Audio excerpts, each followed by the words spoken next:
Gundam.TK presents High Grade G Bouncer.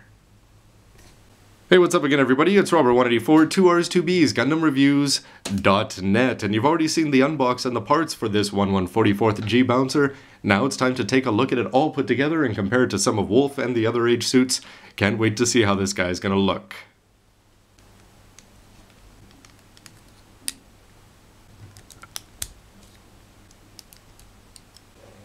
When he's all put together though, I've got to say that the repetitiveness of building the legs is long forgotten because those Sparrow-type angular legs seem to be the perfect complement for that upper body. I've got to say that this is by far my favorite Wolf suit.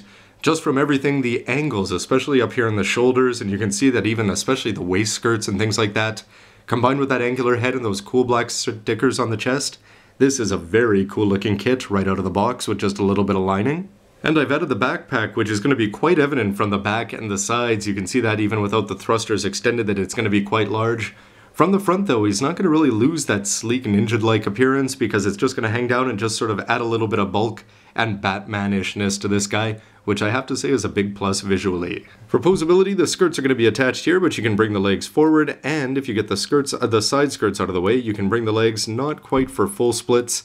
The knees, remember, are going to give you that very cool thing here so that they're ready to put that needle into your eye, and the ankles can move up and down and off to the side. The upper body is going to have the head on a polycap 6, I believe there, so the head is going to be able to move around and look up and down, which is pretty cool.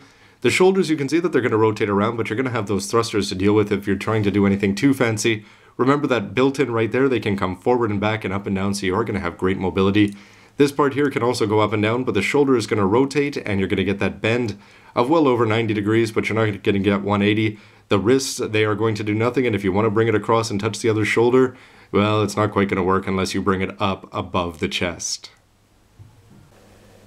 Putting the weapons on as a snap, you just have to take off this cover here before inserting the Dodds rifle, and that shield, despite the fact that it's only attached by a small peg, seems to be fitting on there no problem and doesn't seem to have any issues that it's going to want to fall off. And that clear green is certainly looking great. The gray Dodds rifle is going to bring a lot of color that otherwise you're not going to see in that all-white mobile suit, as it should be Wolf style. But the more I look at this, I've really got to say that of all of Wolf's mobile suits, and I've certainly liked them so far, this one could certainly make a very fantastic looking master grade, I can't help but think. It seems like Quattro is not the right comparison here for the cool older senpai for Wolf, since he was anything but villainous in the first generation, except perhaps towards some of the ladies. So here you have Asa Masano, his new charge as part of the Wolf Squadron in the Age 2, and you can really see this step up from the Age 1 to the Age 2 in terms of this thing being angular and very cool overall. And I've got to say that it looked like Wolf has aged a quarter century, but in a very cool way with all those angles there on the G Bouncer. Until I actually did the build, I had no idea how appropriate this comparison would be, with the Sparrow legs being practically identical in terms of height on both of them.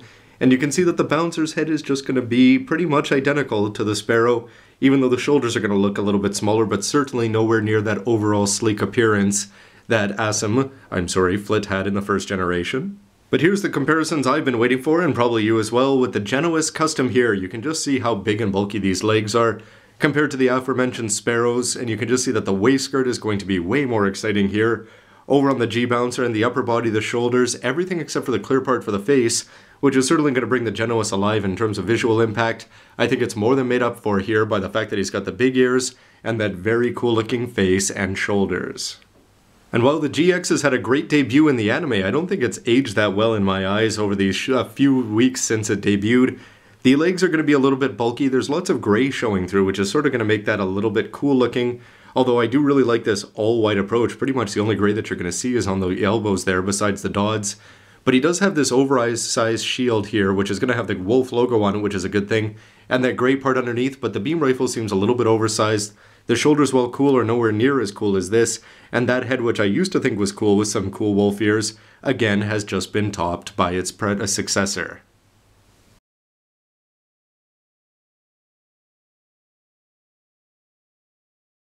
And while we don't know at the moment if Wolf is going to go on to have a fourth mobile suit, never mind a fifth or sixth if he lasts till the next generation, certainly of these three, master grade, there's only the G Bouncer would be the one that I'd want, looking at these three right in front of me.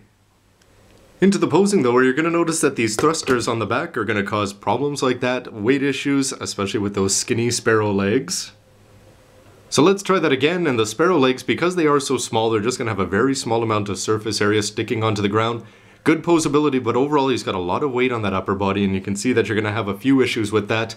Something that I notice is that anything that you try to do with these shoulders, though, is going to affect those oversized thrusters on the back. So overall, you are going to have a few problems getting him where you want to go. But on the plus side, he's going to look pretty cool once he gets there. The thrusters, again, you can pose them in all sorts of dynamic ways as long as you get past the weight issues. Aerial is certainly going to work, and that shield and Dodds rifle certainly look good when they run across each other. The beam sabers don't feature in any of the promotional pictures, but with the sparrow legs, even though it seems very unwolfish, poses like this just seem a little bit apt. And that shield with the clear pink and the clear green, I gotta say that it's a pretty cool combo. But with the help of a borrowed action base from the Age 2, you can see that once he gets up aerial, the legs are going to cease to be any sort of issue in terms of stability because you can pose them all over the place. And again, that shield is going to look dynamic no matter what you do with it. And the beam sabers, I really like that combo there of the colors. With the thrusters open, and because they are on those ball joints, you can move them in all sorts of ways and have some really dynamic looking motions there. They're certainly going to add to the legs, but again, it's that shield that you can bring across the body that's just going to win on almost every level. It's just unfortunate that when you take out the Shiggle blade, that it's going to be a little bit disappointing because the shield is just going to look pretty lame. But in terms of a weapon, it's certainly very cool and something that I'm sure a lot of UE suits and Vegan suits are going to be meeting by the time the end the second generation rolls around.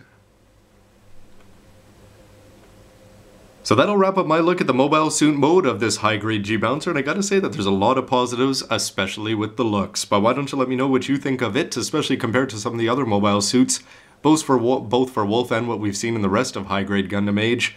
And stay tuned for my final verdict, where I'll have a list of all the good and bad things that I could pick out about this kit, so that you can make a call whether this is something that you want to add to your collection or not. Anyway, everybody, Robert184, thanks for watching. I'm a big fan of Wolf, and I'm a big fan of this mobile suit for him. Anyway, hope he gets a fourth one further along this generation. Thanks for watching, everybody. See ya. Plastic World War II type bayonets, big knobby knees. Yeah, I gotta say that I'm glad I'm in the future now.